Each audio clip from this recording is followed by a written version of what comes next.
استاد در وقت نکاح میگویند آب نباشه نکاح درست نمیشود. آیا این راست است یا نه؟ یعنی ما برادران امروز وقتی نکاح میکنیم در پیش ما یک چینی آب میارن، آب میگذارن، بالاش خیلی نان میمونن، یگان متریال میمونن. یه از وقتش از پیشتر هم مقصد این در مردم خودمان آمده است بود. ولی این هم یک عرفی ما های، یک عادتی ما های.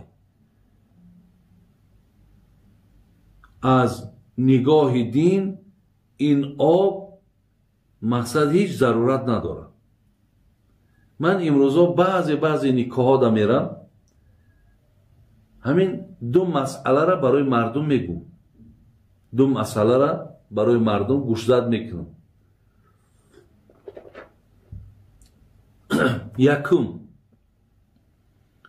در نکاح ها اگر اهمیت داده باشین،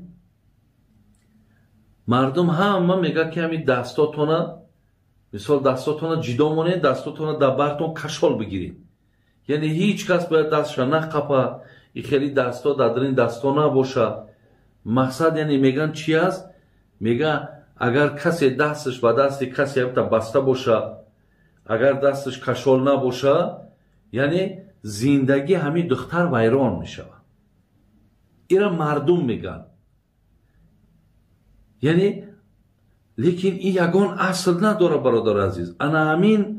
انا همین شرکیات، انا همین خرافات، انا همینا عملهای بی اساسن. یعنی اگر دستی من در بالای دست من باشد یا انگشتام در درون انگشتام هم که باشد، این با زندگی این دادن خواهر ما یگان ضرر فایده رسانده نمیتونه. مادرای عزیز، پدرای عزیز، ملتی بسیار عزیز، اگه وقتی آمده است که دیگه این خرافات ها را پرتای مخی. شما میدونید که نیکبختی و بدبختی این همش ای نزد الله های.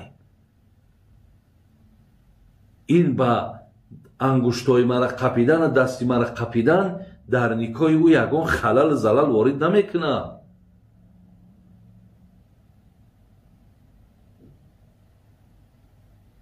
یک مسئله است. من اینا دویم تاکید میکنم که مادری خواهری این مسئله را سخت نگیر.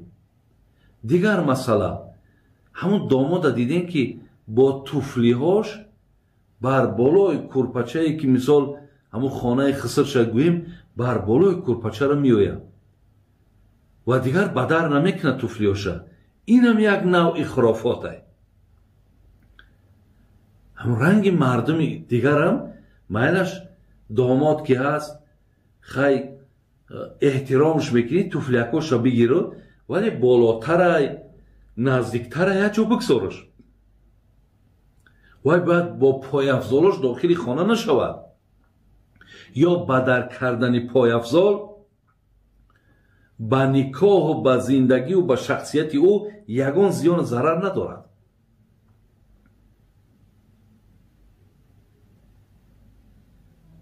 این مسئله دیگر. مسئله سوم، مسئله آب. ولی دیدین که برادرای عزیز، ولی آب میارن یک وقت آبی خالی بود. حاضر همون آب به آبی زمزم تبدیل دادن. از آبی زمزم میارن.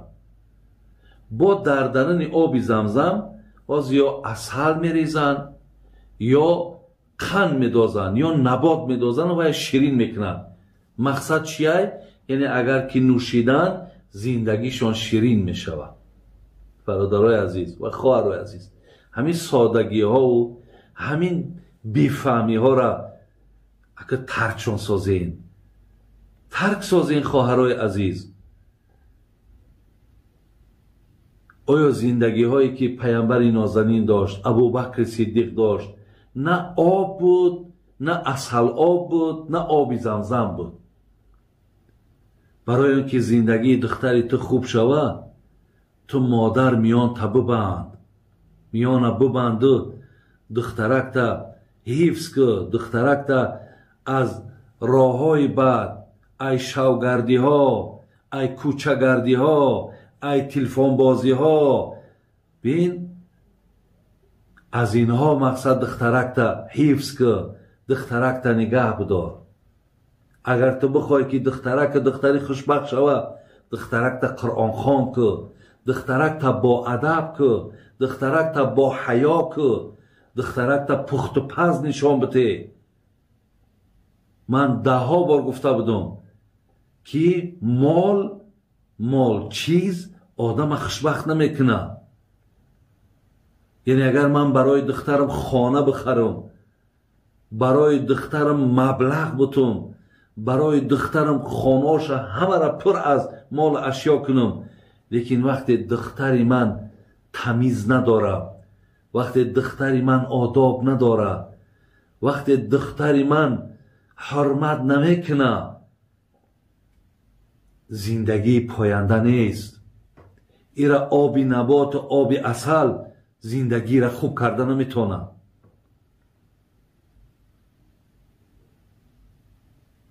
انا برای این حالت ها رسیدن مادرای عزیز مهنت کنین، هوش و گوشتونه در دختراتون بگیرین.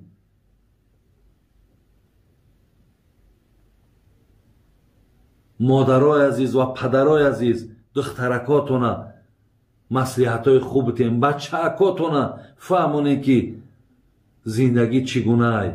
نمیتونی پیش یک آدم دانشمند بر بگو بیام دخترک مای بچه مای یک جای قطیش بخیز برا، یک نصیحتش کنه، یک مصلحتش بده، یک دعای نیکش بده.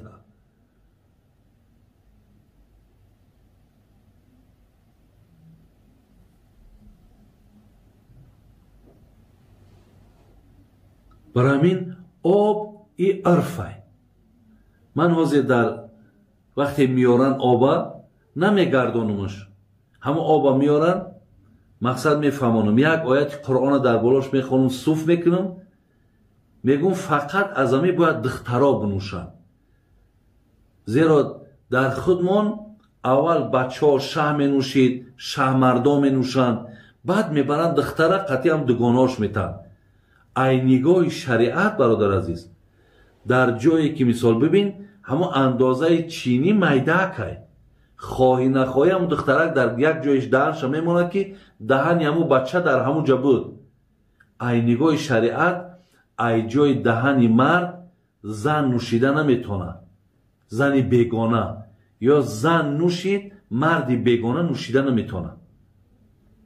برای همین ببین شریعت که هم امیره من که هم امروز با نمی بیماری که آمده است، حاضر خدای نکرده اما اگر بیمار باشه دهن تا در همون جا بمون، همون خانه دا اگر 100 کس باشه همون 100 کس همه را بیمار میکنیم.